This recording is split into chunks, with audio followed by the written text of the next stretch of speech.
Hello guys, ഇന്ന് നമ്മള് ഒരു സൈക്കിൾ വീലാണ് നമ്മൾ കളിക്കുന്നത് കേട്ടോ. ഒരു ബുദ്ധിയില്ലാത്തൊരു ചക്കനുണ്ട്, ഒന്നും വെക്കൂല, എനിക്ക് ഒന്നും വെക്കൂല, എപ്പോഴും ഞാൻ കളിയാക്കും. പൊട്ടമമ്മു, ഞാൻ തോറ്റിട്ടോ.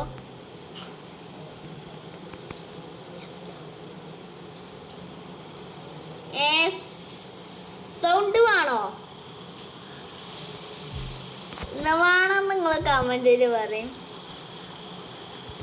അപ്പൊ സൗണ്ട് ഞാൻ ഒഴിവാക്കുവാണ്, നിങ്ങളെ കളി കണ്ടാൽ മതി. ഞാൻ അവസാനാകുമ്പോ സൗണ്ട് ഇടണ്ടേ ട്ടോ.